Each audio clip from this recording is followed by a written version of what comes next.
Now loaded, the first area you'll enter is the blast furnace. This is the area of the base that was used for casting and construction of Metal Gear Rex's parts. I mean, before the takeover it would have just been for making the building materials for the base, for example, but that's in the past now, so who cares about that? Oh yeah, and the entire bottom floor of this room is molten metal, so maybe don't fall...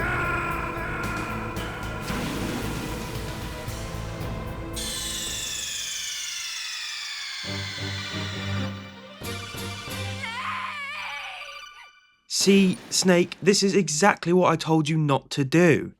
What you're actually supposed to do is hug the wall and very carefully make your way across the thin beam. There is a container moving from side to side, which you will have to crouch under, but wait for it to be pretty much off of the screen before you move, or it's just going to knock you straight off. Now on the other side, head down the stairs and head through the big ass door. This will take you to a massive cargo elevator. As soon as it gets moving, Snake is ambushed by a group of genome soldiers.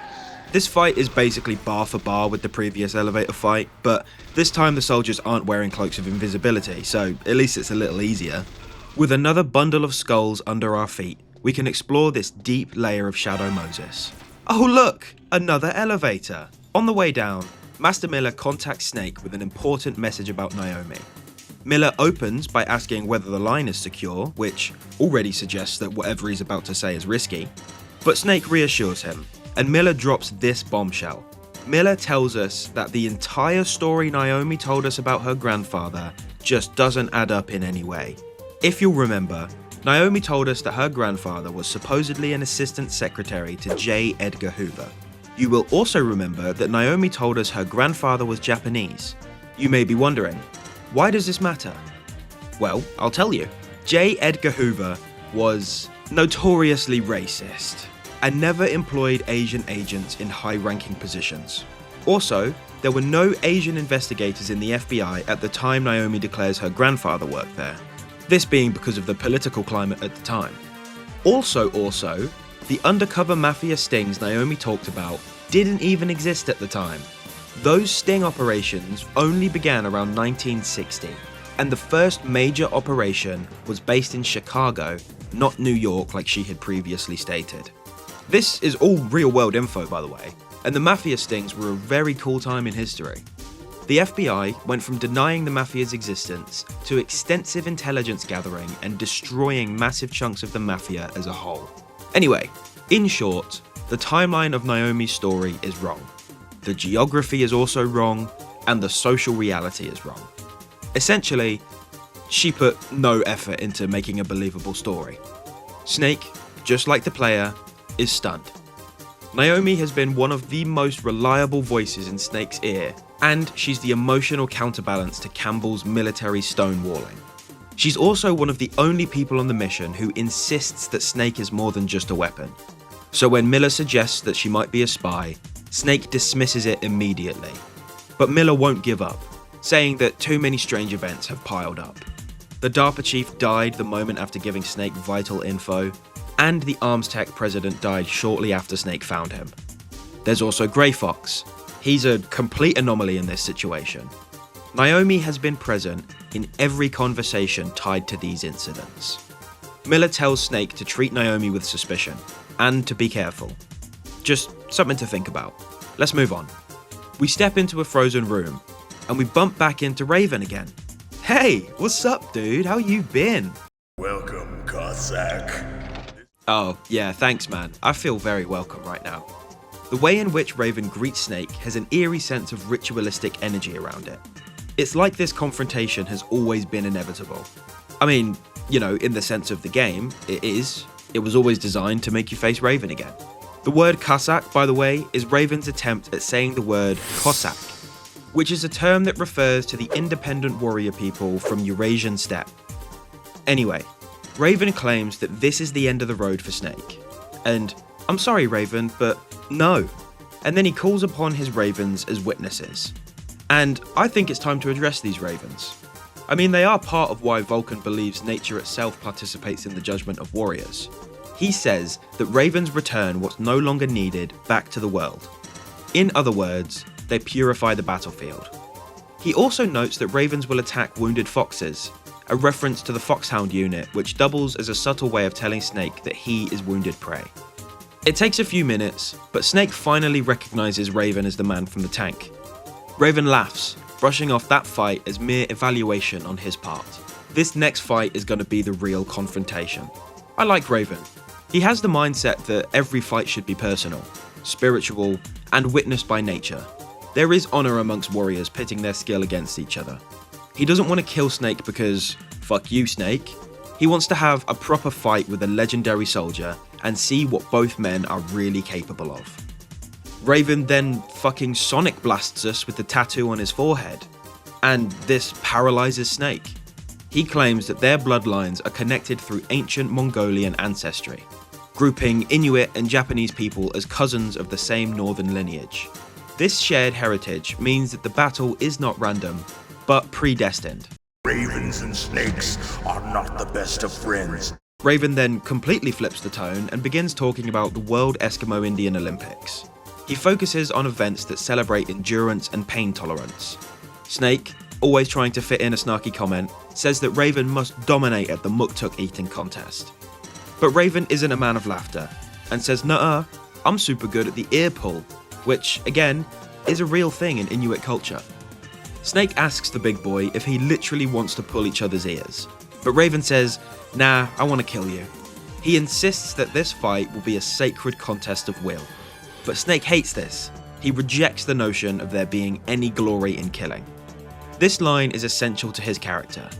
Yes, Snake is a soldier who has killed many people, but he repeatedly clashes with the characters in this game that romanticize battle. He rejects the idea that war has any meaning or honor. But come on, Raven, let's fight. This fight, in my opinion, is one of the most tense. It really reminds me of that final boss fight with Bane at the end of Arkham Origins. You know, the one where you have to hide from him and you can only deal damage by catching him off guard. Boiled down, I mean, that is exactly how this boss fight with Raven works. He now carries a goddamn M61 Vulcan cannon. My god. So taking him head on is not an option. He will shred you to pieces. In phase 1, Raven will slowly walk around the arena and spot Snake only when you make too much noise, or if he sees you. He's also extremely accurate with his minigun, and will occasionally lob a grenade or two. On retrospect, for this phase I would recommend using claymores and grenades because he's kinda calm and it's easy to predict his walking paths, so you can set traps with relative ease. Apparently, he will also be stunned by stun grenades, which, for some reason I didn't even think to try when I played this part. In phase 2, Raven will speed up. He walks faster, turns corners much more abruptly, and will fire at the last known location of Snake. He will also double down on his grenade throwing, so look out for those. You can absolutely still use claymores for this part. Actually, you can use them for all 3 phases. But now is when you'll get some real good use out of the Nikita launcher, considering you can hide far from him while using it. However, he can hear the missiles approaching him, so try to cut corners where you can, and try to avoid directly straight lines towards him. He may also track where the rocket came from, so don't stay in one place. Phase 3 is the most dangerous. Just like every phase 3 in a game, this big ass boy will begin to fucking sprint around the arena, which is as terrifying as when Jason did it in the Friday the 13th reboot. He will also give up trying to keep the place clean and start spraying bullets into the surrounding crates, causing them to fall over and block paths. He will also cluster bomb you, and track you more efficiently, often flanking you. At this point, mix in a bit of praying alongside your claymores and C4s. The strategy itself won't change, but your aggressiveness will have to. And I would say at this point, switch your claymores to C4s, so you have control over when they detonate. There's not much hiding to do in this phase. Place your traps quickly, and I beg you to remember where you put your claymores if you use them, because they will also blow you up if you trip them. I found that out the hard way. Upon the deletion of Raven's health bar, he makes peace with his fate. Wounded and slumped over from blood loss, Raven declares that his life is no longer needed. This idea will later echo some of Big Boss's philosophies, but that's for later. As ravens gather around Raven, he explains that his body will not remain behind, and that in death, his body will return to Mother Nature. He believes that his body and spirit will be carried away and purified by the winged dogs. Raven then tells Snake that his spirit will continue to watch him from the natural world. As all other bosses do, Raven offers up his keycard to Snake, because at the end of the day, all of these terrorists are just stand-up guys. No, but the real reason is because Raven respects Snake's warrior spirit, and wants to send him onward to confront Liquid. Raven sees Snake as something artificial, a product of a world that he does not understand, and one that he doesn't want to. Raven is also the one to deliver us the twist about the DARPA chief. The man who died in the cell was not the DARPA chief. It was Decoy Octopus, the master impersonator of the Foxhound team. I haven't really mentioned him up until this point because, 1, it would reveal this twist way too early, and 2, there's not really much to say about him. But I will say this. Octopus gets his reputation from copying his targets so completely that he even infuses himself with their blood. That's why the corpse of the real DARPA chief was drained of its blood, and this also explains why it was so decomposed. But Raven refuses to tell Snake why exactly Octopus impersonated the chief, telling him and us that we must solve this mystery ourselves. As Snake turns to leave, Raven delivers a final omen whilst being eaten alive by his ravens. He warns Snake that unlike natural predators, who kill only to survive, Snake's path of killing has no end. Every step he takes is built on a path made of corpses, and the spirits of those he kills will follow him forever, and they will deny him peace for as long as he lives. When Snake looks back, nothing remains of the warrior except the Vulcan cannon, and with that, Vulcan Raven is no more. But we don't move on just yet. Miller contacts us again. Like last time, he tells us to turn off our monitor. He has more about Naomi. But Campbell overhears this and demands to know what's going on. So, Miller includes the Colonel in this convo. Miller has dug deeper into Naomi's story, and this is what he has uncovered. For starters, there was a real Dr. Naomi Hunter, but she vanished years ago in the Middle East, meaning that the Naomi on our team must have stolen the original Naomi's papers and identity. Both men are stunned. Naomi has been one of Snake's closest points of human contact during this mission. She's comforted him, she's treated his wounds, and connected with him on an emotional level. And now, before his very eyes, she is being proven to be a spy. Miller doubles down, saying that she could possibly be a double agent inserted to sabotage the mission from within. He suggests that it might not even be Foxhound who has snuck her in. It just as possibly could have been any other organisation, maybe one that we don't even know about. Campbell's drowning in fear at this point, and immediately jumps to worst case scenario. If Naomi really has been feeding intel to the terrorists, then everything they have done might have been compromised from the start. Miller escalates and demands that Naomi is arrested and interrogated. When he asks Campbell if he revealed any vital secrets to Naomi, he hesitates and doesn't give an answer. His silence tells us all that we need to know. We know that Campbell is hiding something big, something related to the real nature of Snake's mission, and to the real nature of Foxdie. I haven't said anything about Foxdie yet. It didn't feel necessary to dwell on the small mentions of it earlier in the game. At this point in the game, we have heard about it in passing. Foxdie is what Snake was injected with before the mission. It's what holds his nanomachines, holds his stabilizers, and his immunoboosters. It's an injection that is standard medical procedure for these Foxhound missions. As far as we have been concerned up until now, Foxdie is just another acronym in a sea of military jargon. But this conversation highlights the impact of the accusations against Naomi.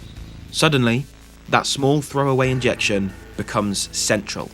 If Naomi is a spy, could she have tampered with the injection? Campbell tries to brush it off, but Snake isn't buying it anymore. Throughout the game, Campbell has withheld critical information about Meryl, information about Metal Gear's true purpose, and even information about Snake's past. At this point, Snake's patience is gone. Campbell insists Naomi is necessary to complete the mission, which further proves that he's keeping Snake in the dark. So, Snake confronts him directly. I knew it. You're hiding something. Campbell pleads for just a little more time to get some answers from Naomi. But now that we're nearing the end of the mission, and the deadline before the launch, Snake has completely lost faith in the Colonel. I don't have any time left for you. This conversation is so impactful to the story. Snake has cut the last string of trust between himself and his superiors. He signs off, emotionally and physically alone as he enters the beating heart of Shadow Moses. Alright, let's do this shit.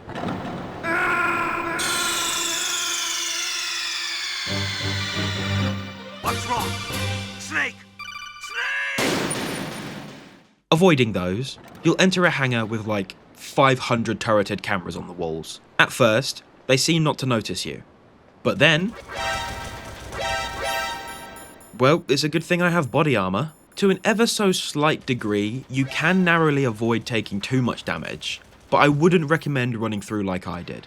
Maybe, just throw a chaff grenade, which is what I do whenever I have to revisit the room. Upon the passing of the door, you'll enter a narrow hallway, and at this point, like me, you may also notice that your rations are frozen, making them unusable. To thaw them out, you can head back to the blast furnace and just hang out there for a minute or two until they defrost. Getting to the end of this hallway puts us into the motherfucking Metal Gear hangar, baby. We finally made it. Seeing it with our bare eyeballs makes it hard to imagine a world where we destroy it, because it is so beautiful. But we need to lock in. I mean, the entire world is at stake.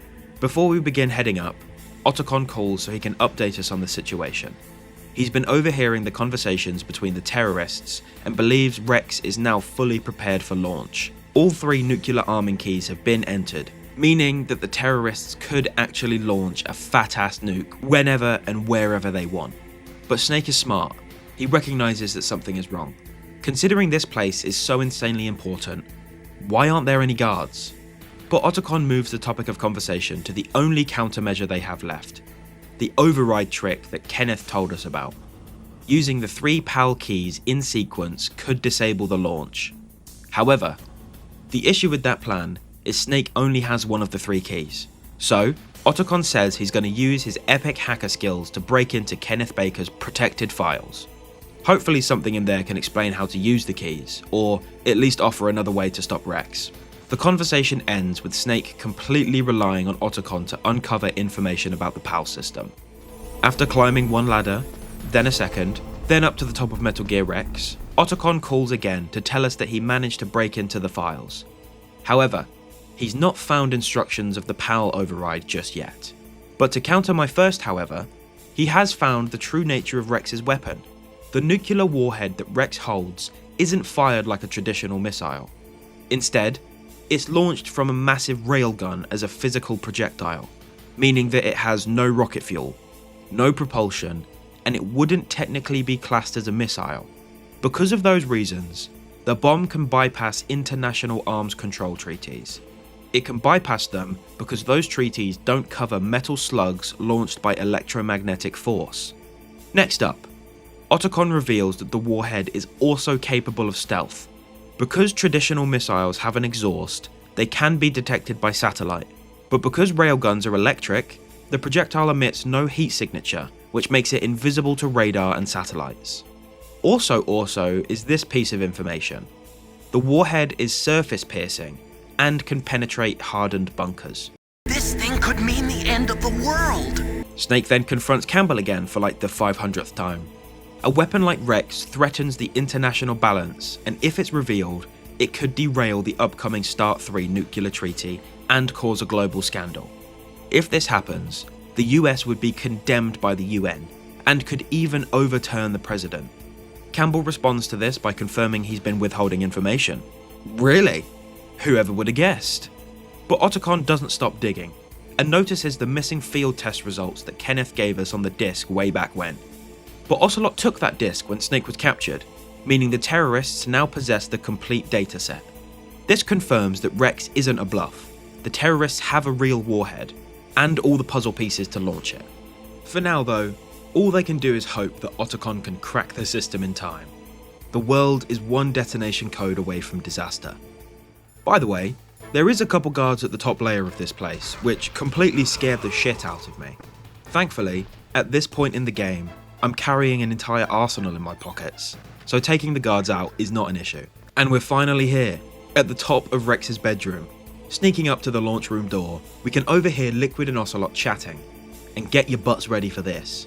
For starters, Ocelot confirms that he has entered the PAL codes and has removed the final safety lockouts, turning Rex from a theoretical threat into a "holy shit, we're all about to die" threat. Liquid expected Washington to have surrendered by now, but the government still refuses to meet his demands, which sets up the escalation.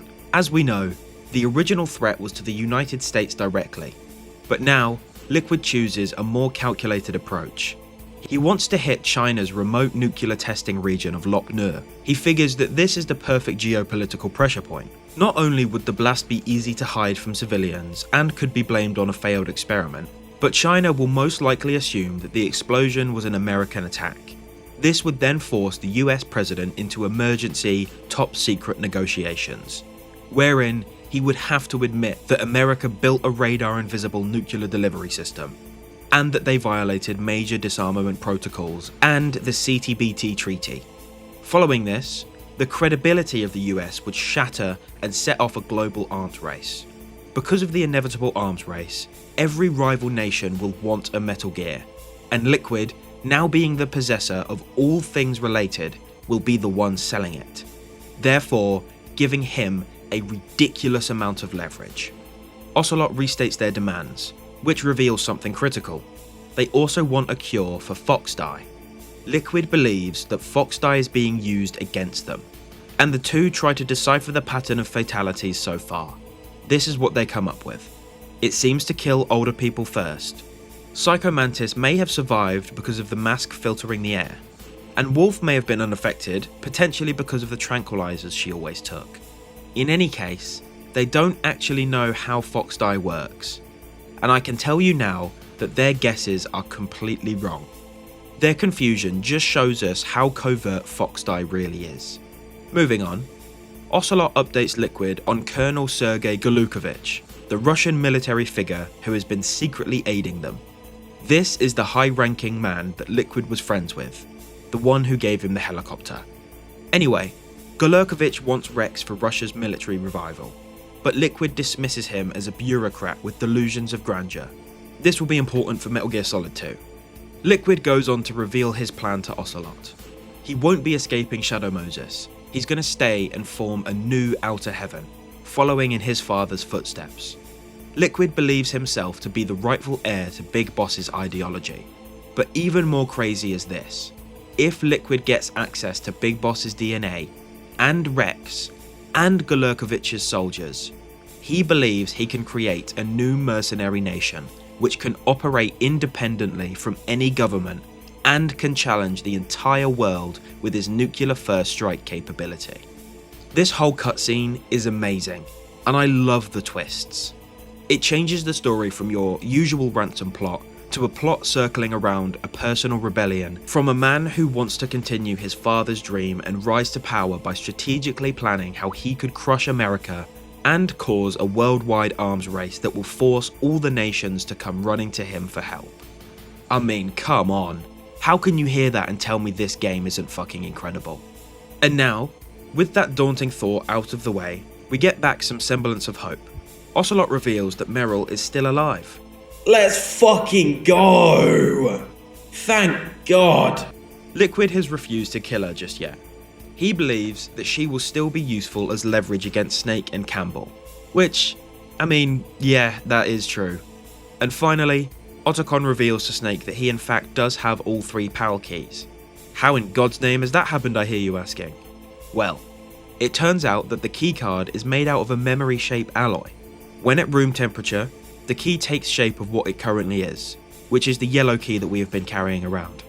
When it's frozen, it will take shape of key 2, and when heated, will take shape of key number 3. This little twist is so clever.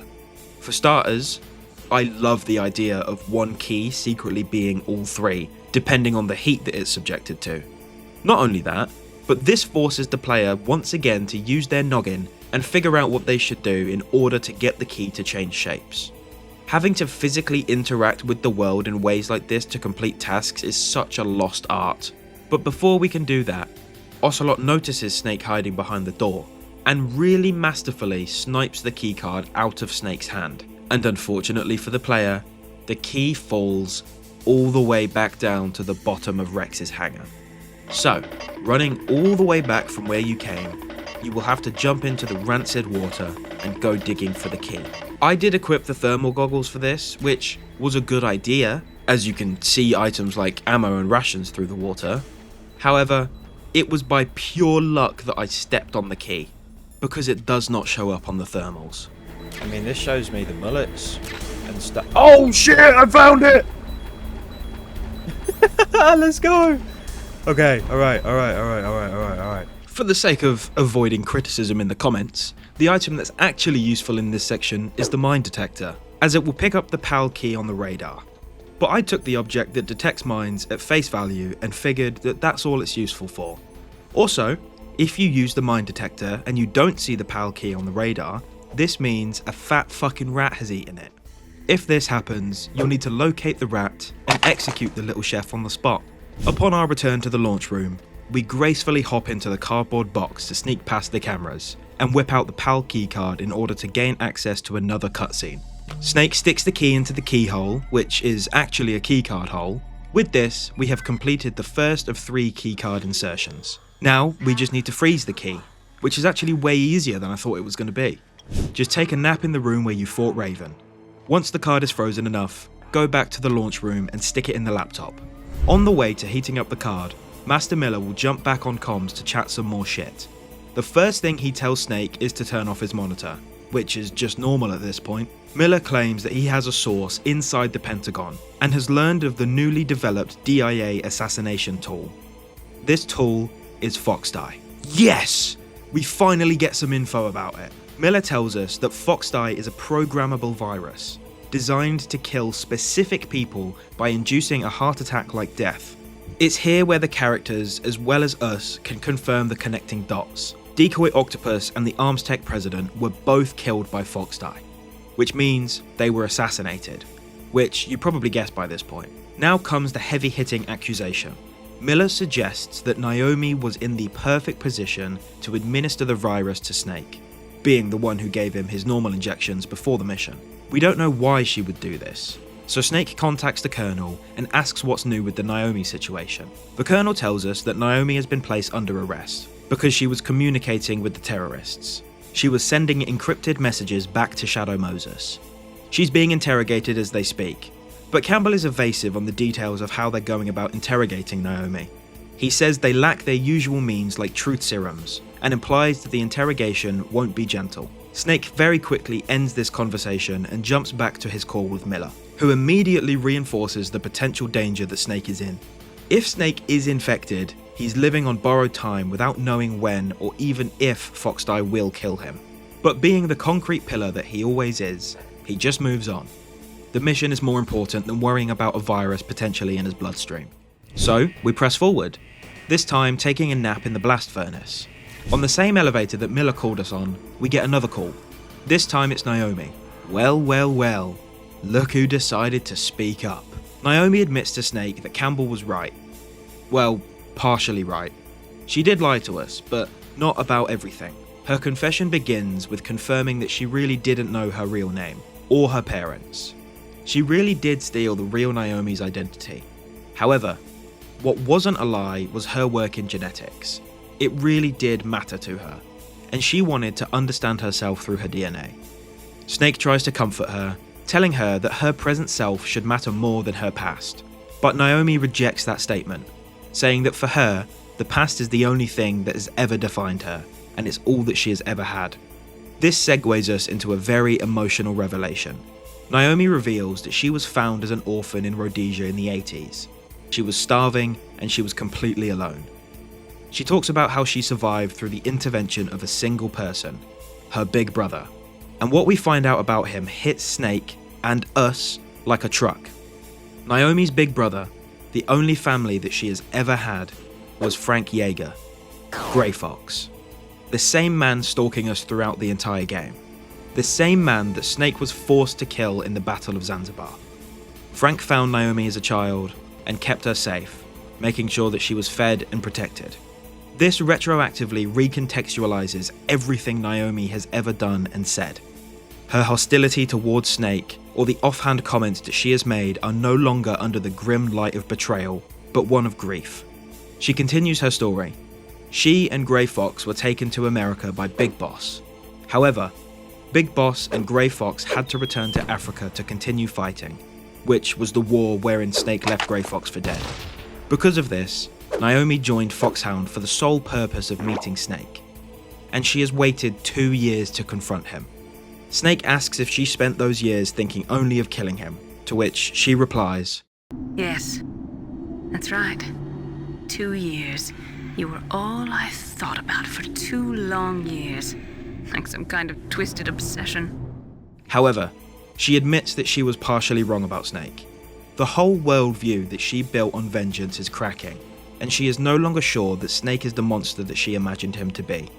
Snake then asks Naomi about the genome scientist that was killed by the ninja. Naomi admits that not only did Grey Fox kill that doctor, but she helped cover it up, and helped Frank hide after the incident.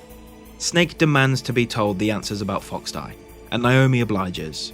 Foxdie is a retrovirus containing smart enzymes which are programmed through protein engineering to activate when they detect specific DNA signatures.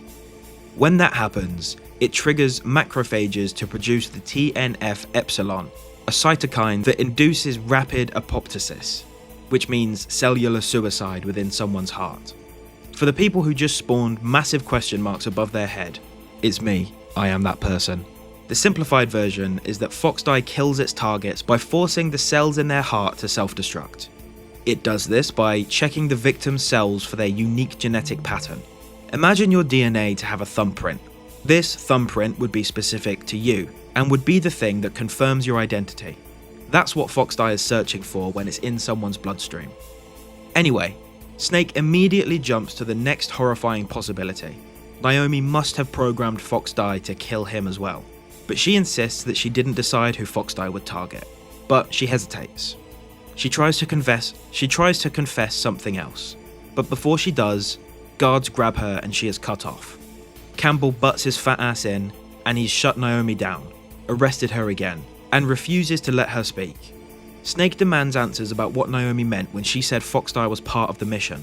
But Campbell, as always, stonewalls him. It's now when Snake realizes that it wasn't Naomi who betrayed him, it was the mission all along. This whole mission was a betrayal. But Campbell tells Snake there's no time for this argument. He needs to shut down Metal Gear. Which is a sentence I feel like I've said way too many times in this video. The codec call then ends, and Snake is left holding the weight of Naomi's tragic past. Her thirst for revenge, her shifting feelings, her half-finished confession, and the truth that he's infected with Foxdie. Oh, and the knowledge that Campbell is still hiding the full truth from him. Oh my god. But we push forward. I mean, it's all we can do. And there we go. All 3 PAL keys have been inserted. However, when we insert the final key, instead of deactivating the detonation code, it becomes activated. We have personally made Metal Gear Rex ready for launch. With sirens blaring and Snake in a panic, Master Miller calls Snake to thank him for activating the launch. What the fuck, Master? Are you working with the terrorists? Miller goes on to explain the situation to us. The terrorists never managed to obtain the launch codes. As you'll remember, the DARPA chief was killed during his interrogation. This is what led to Decoy Octopus disguising himself as the chief. But what they didn't foresee was Foxdie killing Octopus. With no codes, the terrorists needed a plan. And that plan was to manipulate Snake into activating the PAL system himself.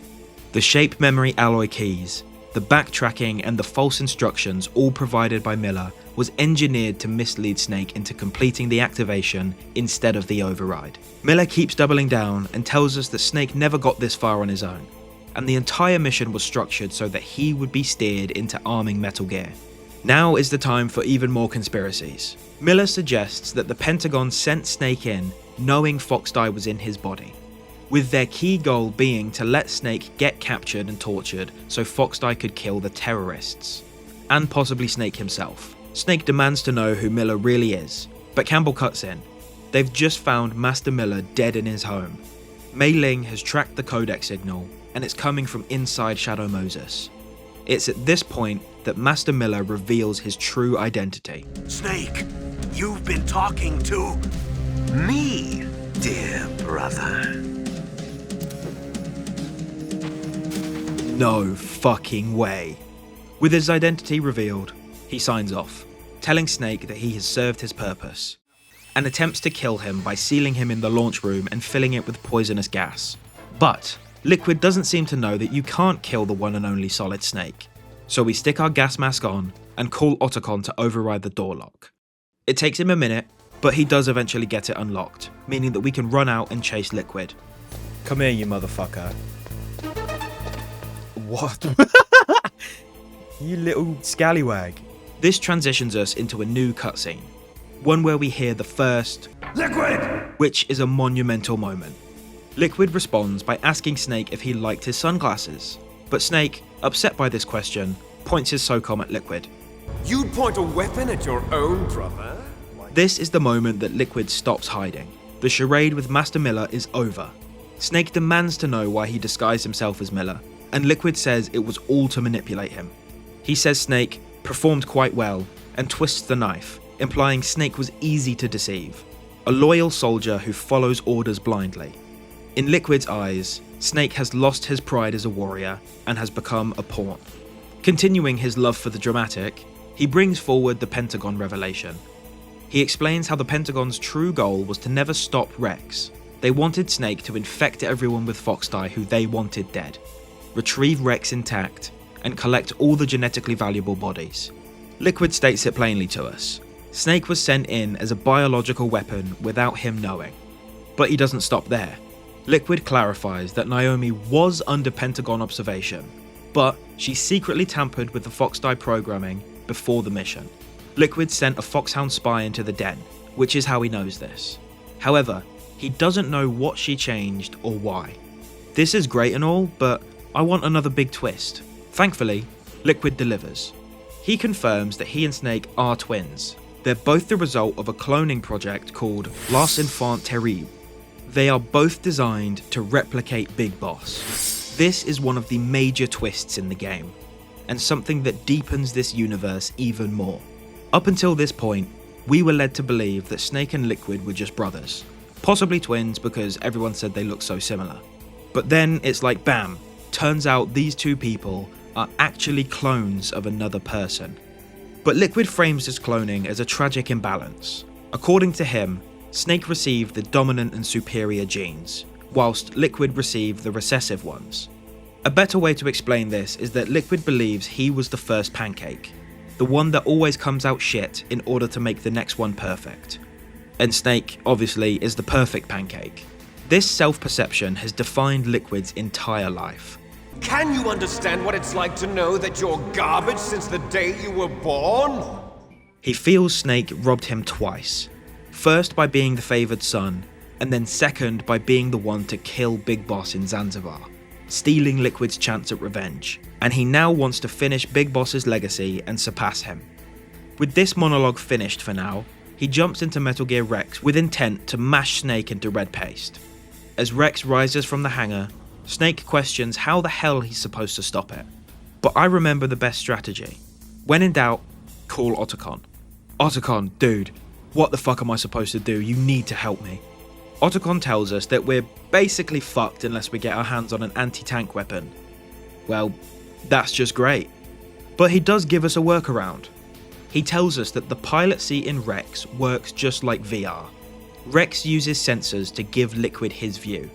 In short, Liquid relies on these sensors to see the outside world. So, if we break those, the system will force the cockpit to open, giving us a chance to hit Liquid directly. And with that, we begin our assault on Metal Gear Rex, which is actually quite simple in essence. Lock onto the radome on the right side of Rex with the stinger and shoot. Simple. However, during this process, Rex will launch homing missiles at you. These can be outrun, but doing so is really difficult. I mean, they are homing missiles after all. But you can hide behind cover to counter them. If you get too close to Rex, he will stomp the ground like a toddler who didn't get a lollipop. This will do massive damage to you, so maybe try to avoid being stamped on. Rex will also occasionally fire a laser cannon at you, which will swipe across the floor. It's relatively easy to avoid if you're paying attention to the telegraphing of Rex's attacks. And once you launch the final Stinger missile and disrupt Liquid's vision, a flashbang will transition you into another cutscene. Rex begins to have issues due to the barrage of rockets you've thrown at it. But it doesn't last long enough, and Rex gets back up, prepared to squish Snake once again. But out of nowhere, Grey Fox launches himself under Rex's foot, holding it up with his new superhuman body. Snake can't help but notice how haunted Fox looks, barely alive under the armour, and Fox comments on how Snake hasn't aged well either, which further points out how deeply Snake's guilt has damaged him. But let's wrap it up, people. You're currently holding up a giant mech that has the intent to crush you. Fox and Snake take cover behind a big metal box, which gives them a moment to talk. Grey Fox says that he is a prisoner of death, only kept alive by the machinations of war, and Snake is the only person that can release him from that limbo. Hearing this, Snake brings up Naomi, telling Fox how she wants revenge on his behalf. But Fox's reaction to Naomi is pained, and he finally confesses the dark truth. It turns out, Fox killed Naomi's parents during a mission in Rhodesia, but he couldn't bring himself to kill her as well. Being drowned by his guilt, he took her in, raised her, and pretended to be her brother. Not just that, but Naomi still has no idea that this is the truth. She really believes that Fox is her brother, not her parents' killer. With this confession, Fox asks Snake to tell Naomi the truth after his passing, a final attempt at atonement before death. Just as the truth comes to light, Liquid begins firing at the pair, so Fox acts. Using what strength he has left, he rushes Rex, aiming for its sensory unit. As he does, Liquid fires the railgun, and the laser slices off Fox's arm. But proving how strong he really is, Fox upholds the charge and climbs a wall, positioning himself for a final attack. But Liquid is one step ahead, and slams Fox against the wall, pinning him. It's actually quite a horrible sight. Liquid, being the diva that he is, taunts Fox, saying that in the Middle East, they hunt jackals, not foxes. Fox bites back before using his last moment of life to fire repeatedly into Rex's sensory unit, and he actually manages to destroy it, which forces the cockpit to open. But Fox knows his time is up, and urges Snake to fire the stinger at the two of them. No! Fire the stinger! Fox, can you really shoot? You'll kill him too! Now! In front of you! I no can good. finally I can't do it. After No, Zanzibar, I can't do it. I was It's no good. taken I from the can't do battle. it. Neither truly alive nor truly dead. It's no good. An I can't do undying it. shadow in a world of light. But soon it will finally end. No. But Snake can't bring himself to fire upon the two. He killed Fox once, he can't do it again. So, Liquid tears him off the wall and slams Rex's foot down on him. Fox's exoskeleton begins to collapse, and with his final moments, he delivers one of the game's central thematic statements. Snake, we're not tools of the government or anyone else. Fighting was the only thing I was good at. But at least I always fought for what I believed in. Snake, farewell. Fox is then crushed by Rex, and Liquid uses his death to taunt Snake, using it as proof that he cannot protect anyone.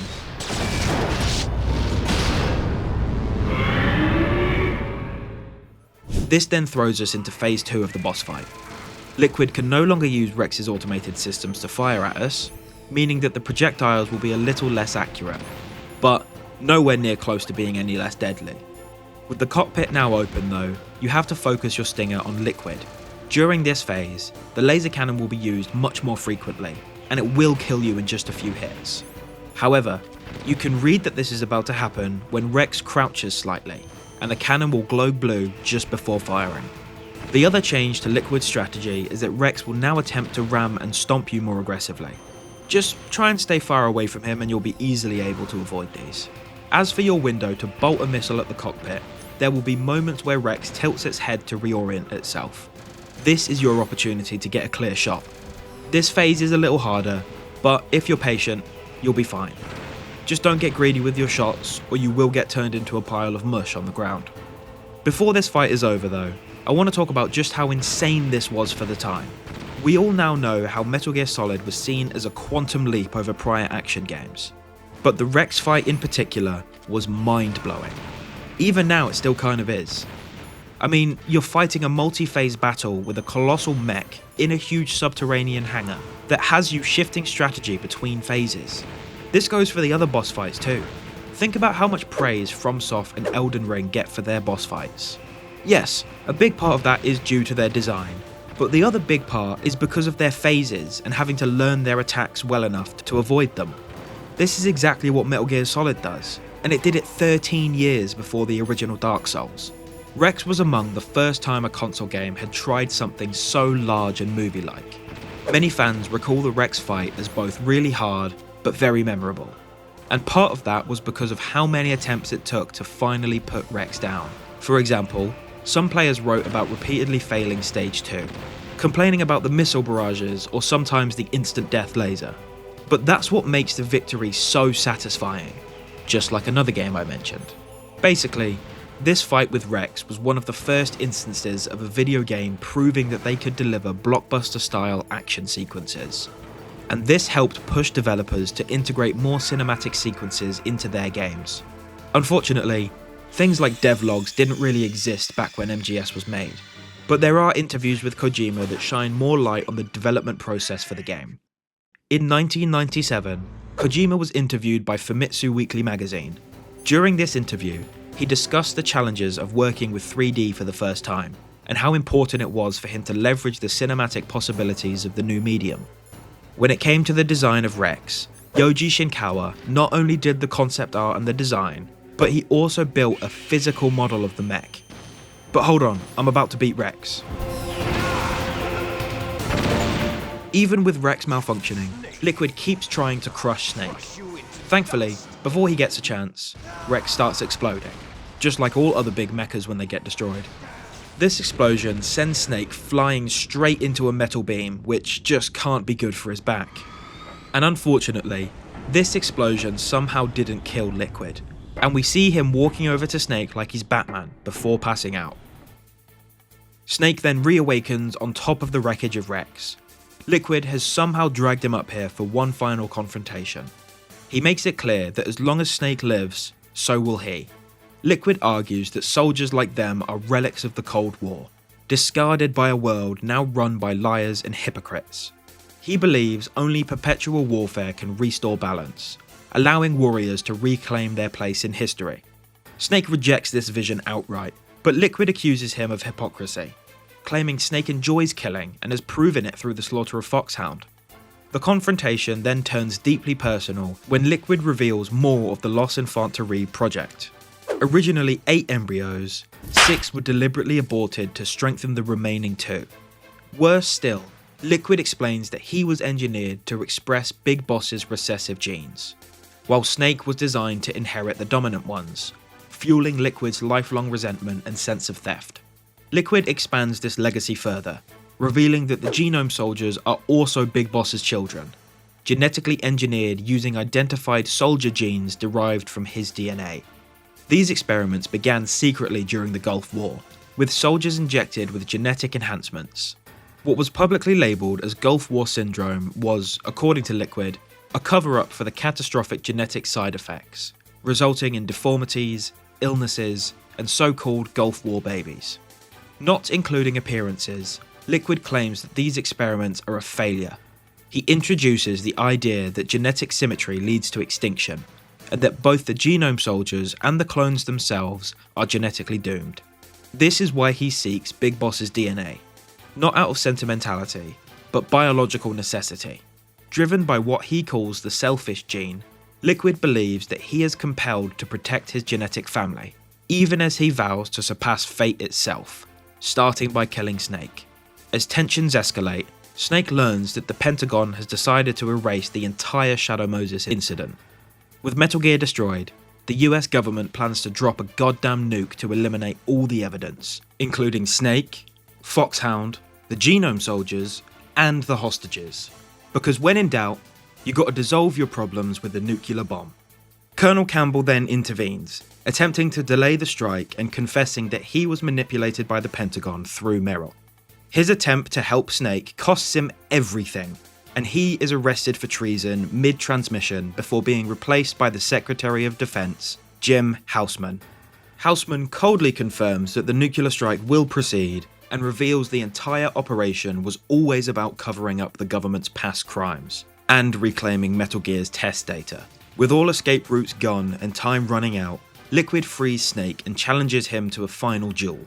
He declares that only Snake's death can restore what was taken from him before birth. Also, Liquid has set up a nuclear detonator, which is somehow linked to Meryl's vitals or something like that. If Snake wins quickly enough, she will live. But if he fails, and she dies before the end of their fight, everything blows the fuck up. I also want to mention how cool it is that this cutscene uses real-world footage of the Gulf War. There's been a few times where real-world footage has been used, and it's so cool every single time. This fight between the two brother clones is really, really cool. Not only is it awesome because you're on top of Metal Gear Rex, but the fight itself is an unarmed fight to the death. Liquid has stripped Snake both of his weapons and his shirt, because, you know, you have to show off the muscles when you have a hand-to-hand fight. Usually when you're given a countdown timer in a game, it sucks, but I think it works really well here at providing proper tension without feeling restrictive. You can easily win the fight in the time that you're given, even though it's only a few minutes. As far as strategy goes, it's pretty simple. Punch Liquid in the face, without getting punched in the face yourself, and try not to fall off of Rex. After punching his face in the face enough times, Liquid will finally go down. Literally.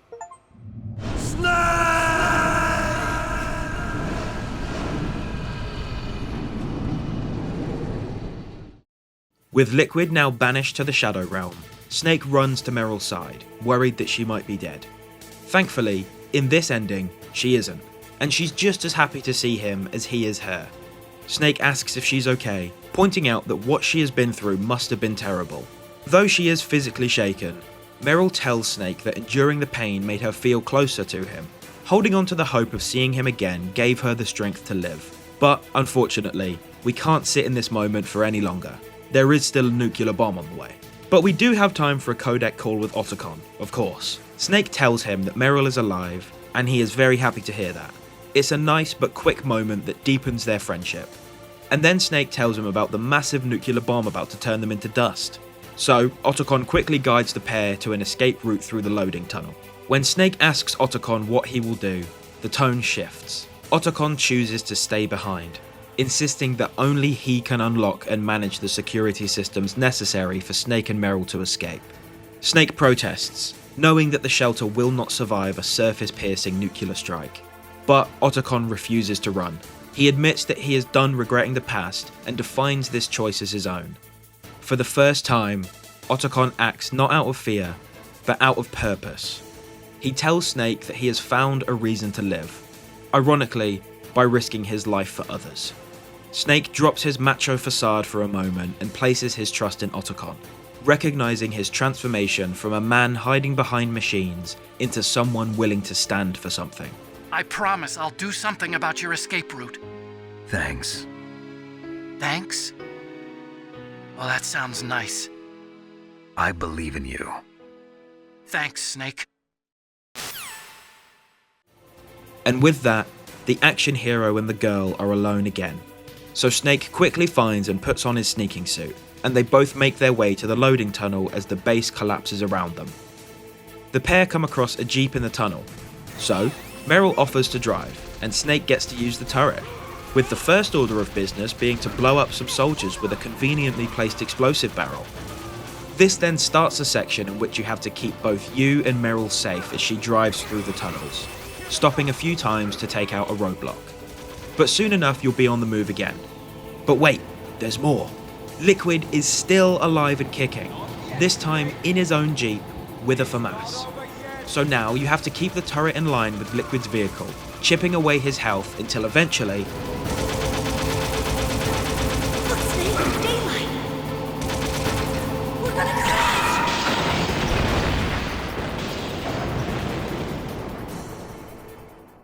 Well, I suppose we're all in heaven now. Just kidding. Snake and Meryl are both alive, but they are pinned under the jeep, which is not good. Oh yeah, and Liquid is also still alive, but not for long.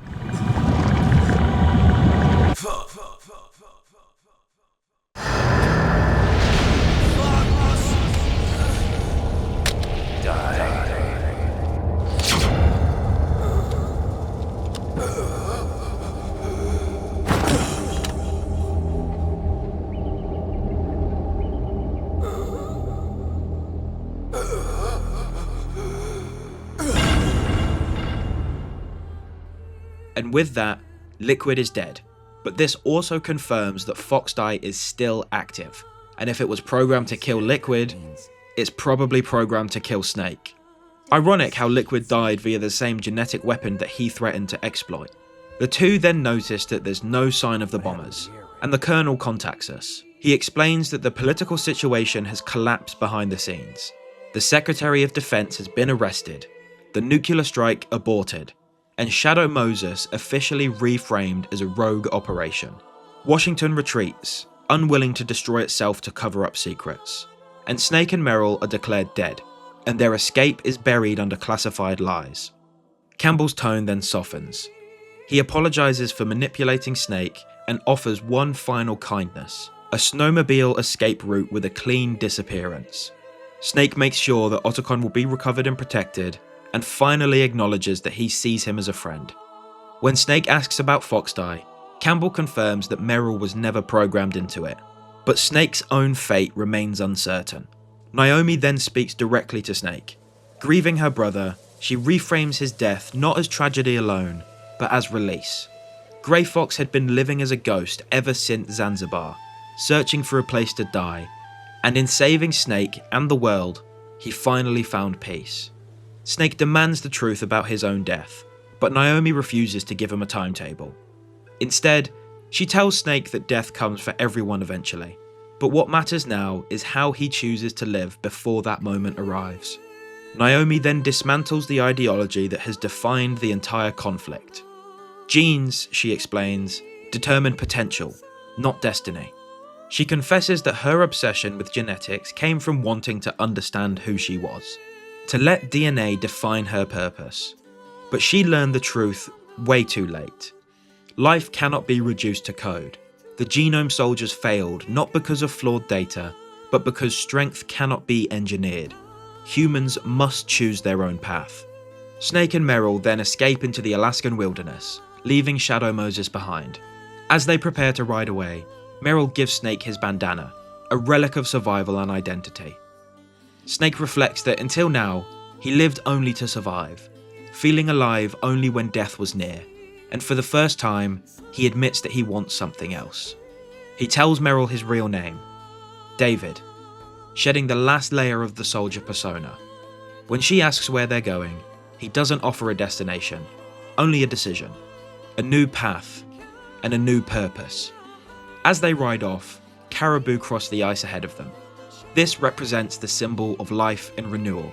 Spring is coming, he says. The war is over, and for the first time, Snake is not defined by his mission, his genes, or his enemies, but finally gets to choose the life that he lives.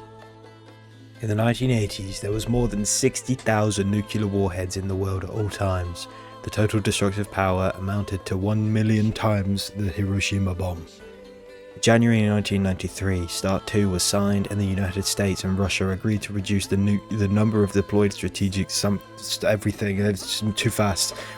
1998, there was still exist 26,000 nuclear warheads in the world. That's a lot. That's a lot.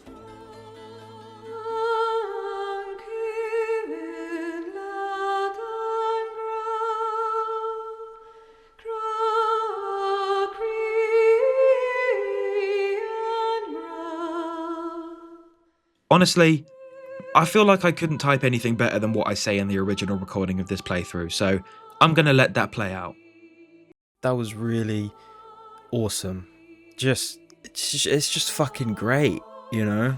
Like, it is still an amazing game, considering it's 26 years old.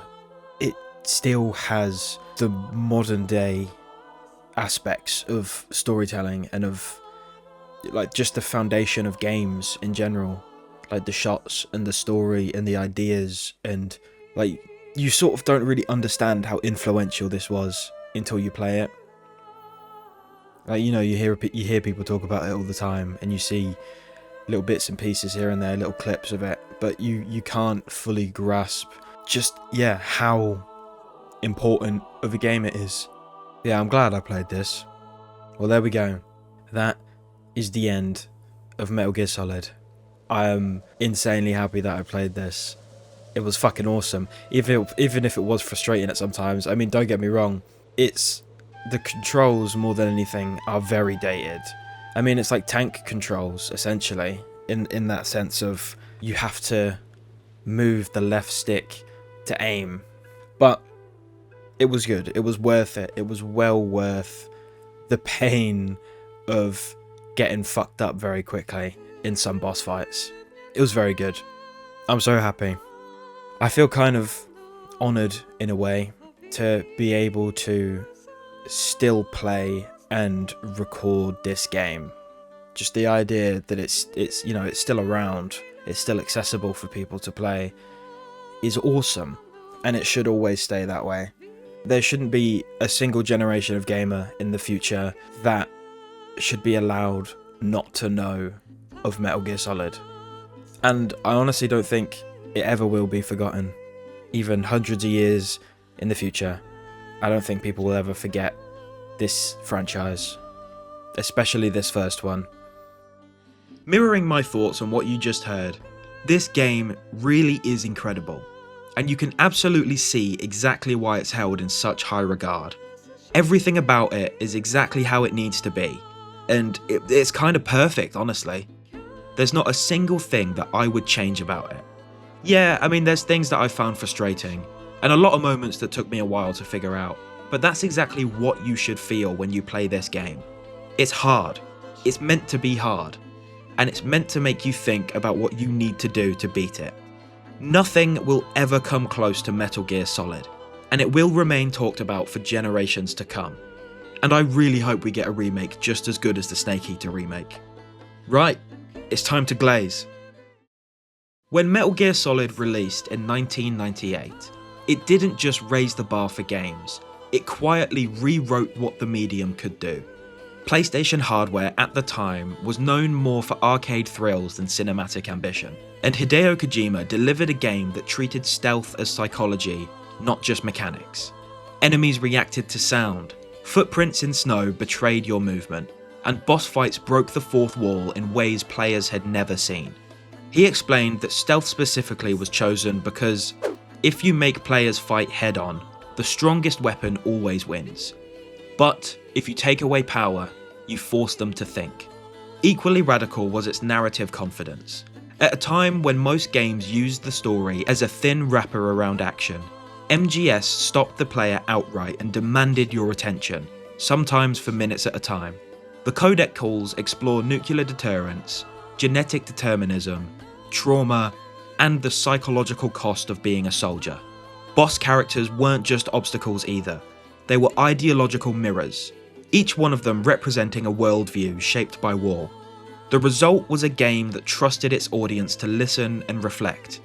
It wasn't afraid to be exactly what it wanted to be, and that willingness to slow down and speak directly to the player made Metal Gear Solid feel startlingly mature compared to everything else available at the time. But that ambition was forged under significant constraints. Kojima has repeatedly noted in interviews, particularly in Japanese publications, that Metal Gear Solid was developed in a constant negotiation and with PlayStation hardware limits. The PlayStation couldn't show what I imagined, so I had to find ways to suggest it instead. Memory restrictions shaped almost every major design decision. The codec system existed not just as a narrative tool, but as a practical way to deliver character depth without relying on expensive, full-motion cutscenes. And fixed camera angles weren't purely cinematic. They concealed draw distance limits while carefully directing the player's attention. Even the game's famous pacing emerged from these limitations, turning technical compromise into deliberate atmosphere. Creatively, Kojima was also pushing against expectations within Konami itself. He's acknowledged that there was concern over the game's heavy dialogue, bleak tone, and anti-war messaging. In one interview, he admitted that Metal Gear Solid was made with the understanding that it might not sell well, because it wasn't designed to please everyone. A philosophy that he still honours to this day. That, honestly, is why the game still resonates. You can sense the friction between Kojima's voice, the hardware, and the industry norms of the late 1990s. And that friction is exactly why Metal Gear Solid endures. It endures not just as a classic game, but as a moment when video games proved that they could carry the weight of these stories. In summary, Metal Gear Solid is remembered because it dared to treat games as authored works capable of saying something. Without it, video games would not be where they are today. And I, just along with so many other people, wouldn't have fallen in love with the power of storytelling. Thank you for watching.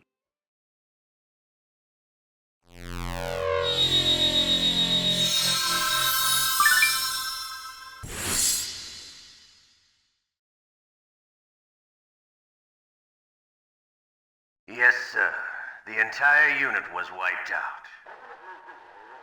Those two are still alive. The Vector? Yes, sir. Fox Die should become activated soon, right on schedule. Yes, sir, I recovered all of Rex's dummy warhead data. No, sir, my cover is intact. Nobody knows who I really am. Yes, the DARPA chief knew my identity, but he's been disposed of. Yes, the inferior one was the winner after all. That's right. Until the very end, Liquid thought he was the inferior one. Yes, sir, I agree completely. It takes a well-balanced individual such as yourself to rule the world. No, sir. No one knows that you were the third one, Solidus. What should I do about the woman? Yes, sir. I'll keep her under surveillance. Yes. Thank you. Goodbye, Mr. President.